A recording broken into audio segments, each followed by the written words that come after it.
To the Point with Michael Williams. It's been a little more than 3 months since Hurricane Dorian slammed into the Bahamas with Category 5 winds, killing more than 60, forcing thousands to evacuate. Since then, how much progress has been made in the devastated areas and how much more work needs to be done? Good morning and welcome. After Dorian hit the Bahamas with winds reaching 185 miles per hour, that was sustained winds. There were gusts even higher. There was an outpouring of support from South Florida to help those on the islands. So what is the situation in the Bahamas today? Joining me to talk about that's one of the leaders of the effort to get supplies there, Scott Lewis, the founder and president of the Eagle's Wings Foundation that provides disaster relief. And sir, we thank you so very much for coming in. You were there 3 weeks ago. From the time Dorian hit till then, till now, give us first the overview of what the situation is. First, in terms of the humanitarian crisis ongoing, people displaced. Give us an overview. It's a very difficult situation because they're on an island, right, and they're very close to us, though, and the ties to West Palm Beach are immeasurable. You know, I've got friends and myself have been going over there for decades. Talk about the situation now. We saw the devastation. We had crews over there. I went over there immediately after the storm, so did many of our other crews. Talk about what you're seeing on the ground 3 weeks ago in terms of the number of people displaced, the number of people who've fled the island. Give us a sense, put us on the ground with you as you were 3 weeks ago. Well, they had roughly 18,000 to 20,000 residents in the Abaco area. Now, not Grand Bahama. Right. I'm talking about Abaco. And Grand Bahama Which also is where got you hit. were. Yes, sir. That's where I was there on the second day with a team. And so Abaco, at that point, it was a ghost town back then. So now in Marsh Harbor, where it went from maybe 15,000 residents, today there might be 1,000, maybe 1,500 that have come back. And the rest of them went to other islands in the Bahamas. Yeah, or back here to the United States, because there are a lot of ties here. The devastation was so enormous as we look at some of the images in the weeks immediately after Dorian hit that all of us said, where do you begin? And part of the problem with that island is the amount of heavy lift equipment you need to get in there. Have we seen any real progress in beginning to clear away the massive, massive amounts of damage to allow crews to begin to think about how they can plan to rebuild? Where are we there? They have started, and some of the out islands where a lot of American expats have homes, those have started making marked leaps in terms of getting rid of the debris. On the mainland, to give you an idea, Marsh Harbor has 1.9 million cubic yards of debris to move. Wow. So they're creating a whole new infrastructure, recreating it, because most of what was there is gone. So you have about 1,000 people still in Marsh Harbor to areas north, Treasure Key and the like, where I was. About how many? Roughly 3,000 to 4,000 today. Okay. Compared to probably 6 or 7. And so you've got that kind of people that were stayed mostly in the North District, but they lived through the storm. When I was there, I was told it would be a year or more before power might be fully restored to the island, a year or more at best guess. What's the power situation like? They've got power, okay? And now, not everywhere, but the out islands even have gotten electrified, which is good news.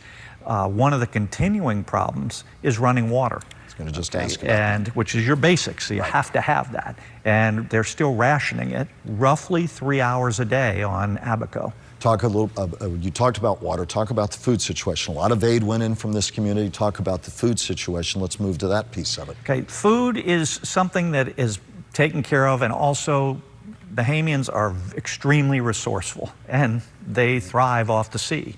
So that's the food situation. There's still needs in the really poorer communities where people didn't evacuate, but it is not as big a need as trying to rebuild. For people trying to get, and I want to talk about that, but as I think of the children I saw there, for people trying to get back, the ones who are left, to some sense of normalcy. Talk about the school situation there. Talk about the emergency responder situation. I talked to a fire chief there. His fire department had been gutted, and you've talked to me before we went on air about problems with fires there and no ability to have emergency response. So let's first talk about schools, for those who are still there, trying to take care of their children, trying to give them some sense of normalcy. Then we'll talk about the emergency response piece. So we know here, after a hurricane, that one of the top priorities is getting kids back in schools. Bahamians know that too. We are 3 months later, and they are struggling to get any type of temporary school facility up and running, and they've got hundreds of kids in the North District that are currently attending classes in makeshift situations. So where do we stand on getting schools up and running in a bigger way? Where do we stand on getting water up and running where it's more sustainable? Well, the infrastructure on the water side is generally seen as that's a government function because it's their system. Sure. So they're busy working on that. On the school side, you do have some great donations that have been coming in. And the idea, though, is to get action, turn the donations from monetary donations into action on the ground there. And on stitching back together the emergency response, the ability of police and fire to respond to emergencies. You said there were fires recently, 2 homes had burned down. Where do we stand there in terms of aid from the mainland, which they were crying for to perhaps help them with fire equipment and the like? Where are we there? Well, I've made some calls myself because I had 20 years as a volunteer fireman here in Palm Beach County.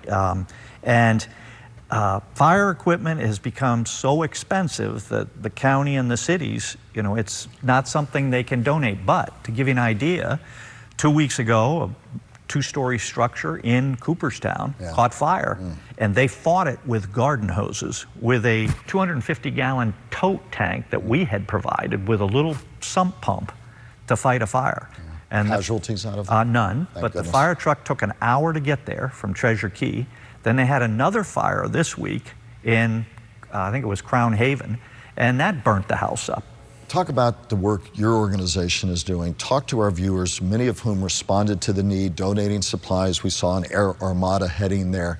What kind of aid still coming in from the Palm Beaches and Treasure Coast? What are you all doing specifically right now? Well, we've got a lot of different efforts still ongoing from groups, and Eagle's Wings is, we've sent 24 shipping containers over so far, along with another 150 tons of supplies, and that's only in the last 2 months. To people who want to continue to respond, who will watch this broadcast, say, I want to help again, and it's the holiday giving season, is it best now to do it as a donation to organizations who then know where the need is and can funnel it? Give our viewers who want to help, and I know many of you will be sitting there saying, I do. Tell them the best way to help now. Okay, the best way is at this point either monetary donations or building materials as donations. But then you have to fund shipping them over because that's not free. And the ports are backed up right now. The U.S. ports are backed up. And monetary donations you find funnel best through which kinds of organizations? Well, I mean, ours is Obviously, a 501c3, but there's other ones that are participating. And Eagle's Wings Foundation, Yes, again, sir. we'll mention that again and tell people I reach it. You all, obviously. Yes. But others that are certified like yours. Yeah, and so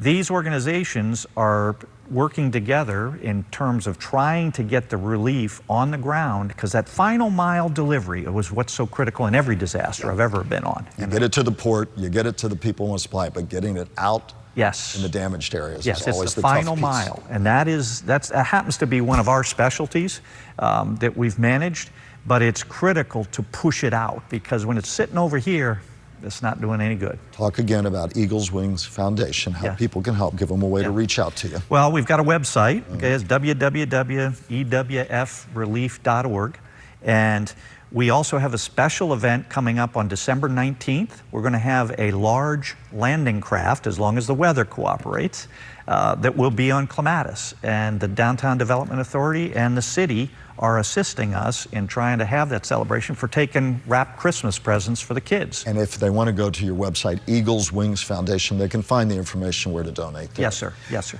As you stand here, final thoughts on things perhaps we haven't touched on as we look just months later. The devastation still so hard to imagine.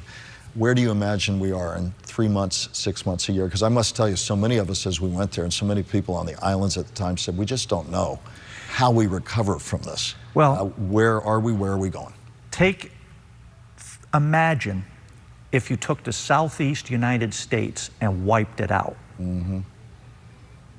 That's what's happened to the Bahamas. 38% of their tax revenue is gone. They're going to have a recession.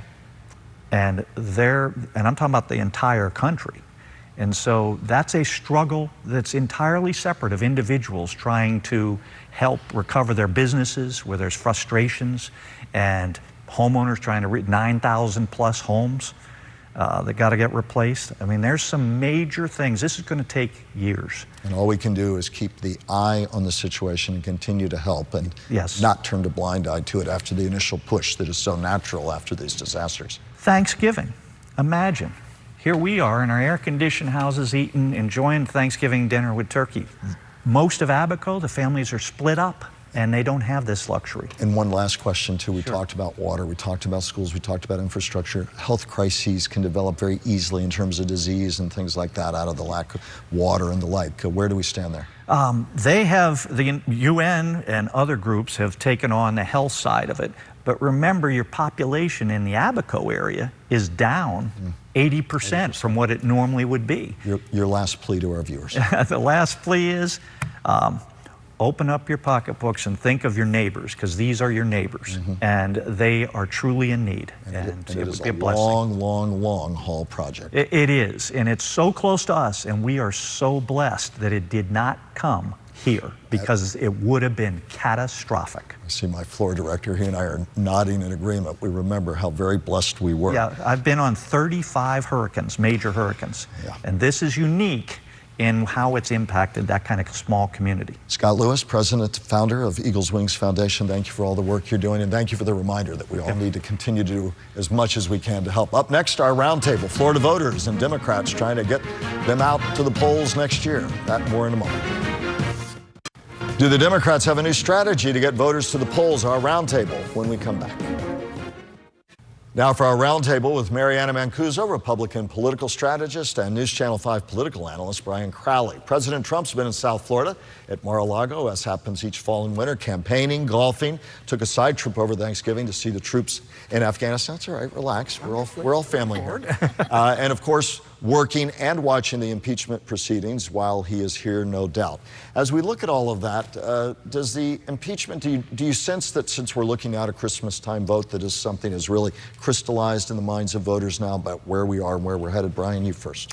Oh, I think it's crystallized. I think there are, one half of the population think it's nonsense and the other half of the population thinks he should be impeached. And I don't think anything has changed over the last couple of months, and people moving one way or the other for the most part. The president seems to be saying, bring it on. Let's get to a Senate trial where he'd be in friendlier Republican territory, Republicans controlling the Senate, Democrats the House. And every observer said highly unlikely he'd be convicted in the Senate and removed from office. So talk about how this all plays out along the political trail and in the political landscape in 2020. This could cause a lot of damage for the Democrats in 2020 if they can't deliver on this. Because at the And end, deliver means what?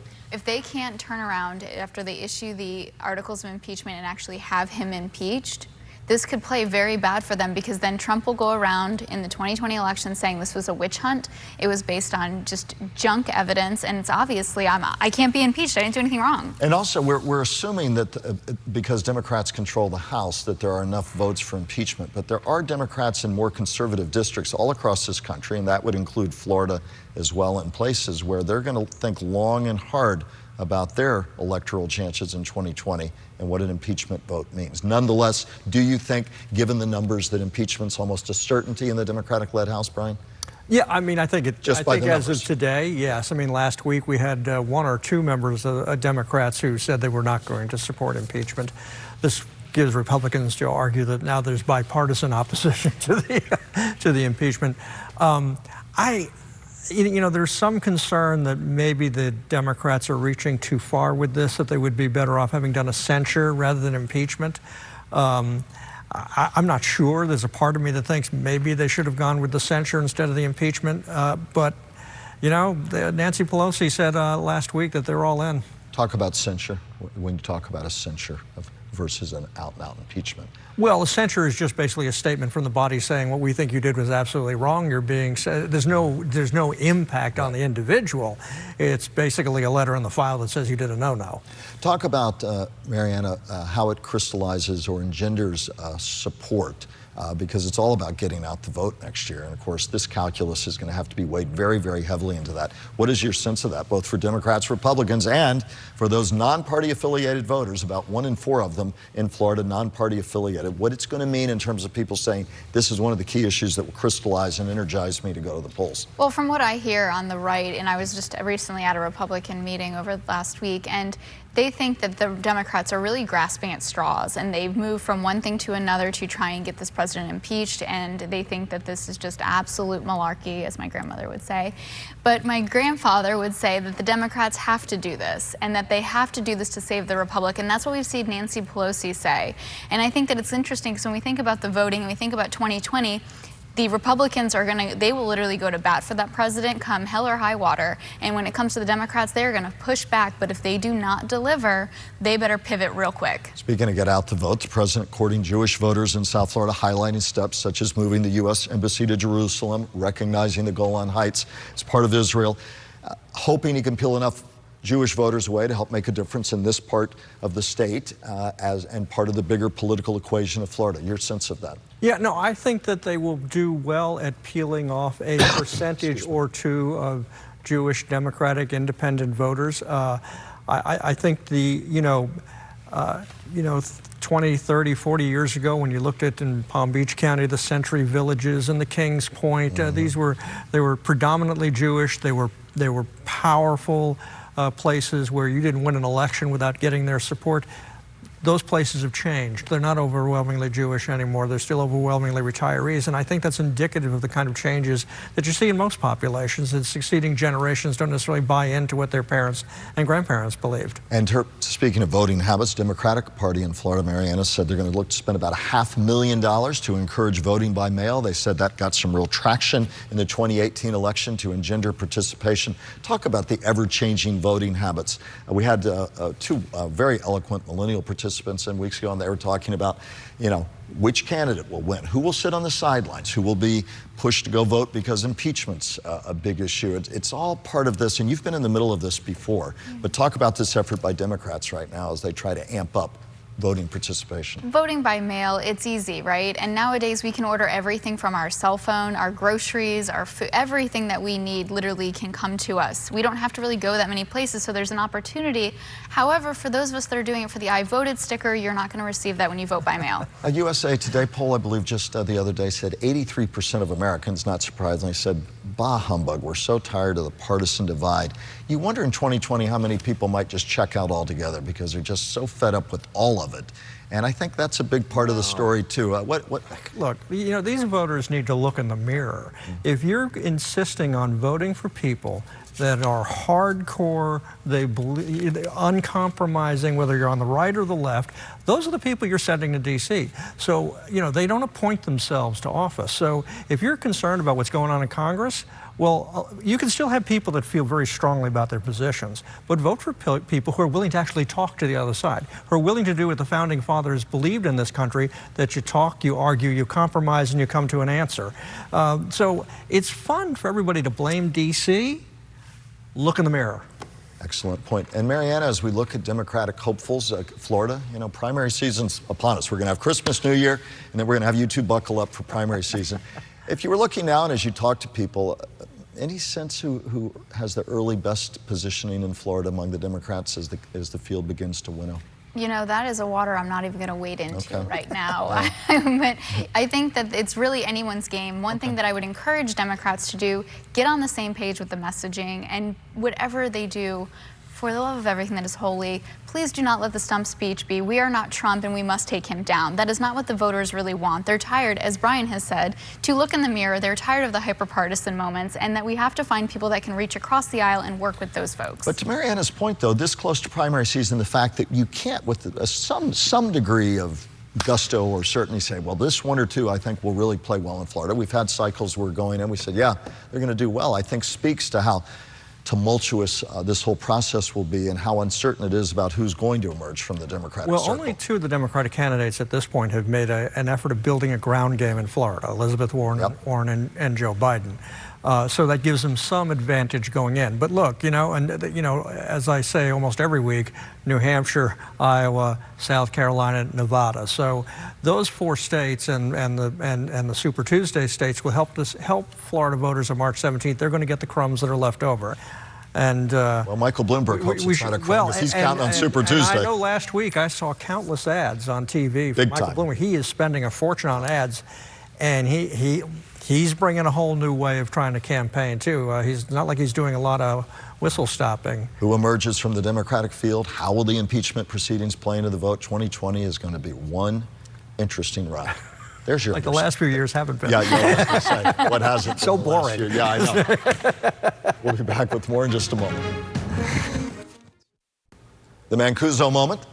Last week, the Lemieux Center for Public Policy hosted best-selling author Arthur Brooks, and it was really fascinating. He came to talk about his new book, Love Your Enemies, and much to Brian's conversation earlier, it was all about how we, as people, what we can do to help kind of close and narrow the gap of the hyperpartisan divide. So I would encourage anyone to check out the book. It was really well done. Yeah, I loved what you said. We need to quit pointing to Washington. Maybe look in our own circles. The Crowley closer. Well, I think we should note that sadly there was another mass shooting in Florida.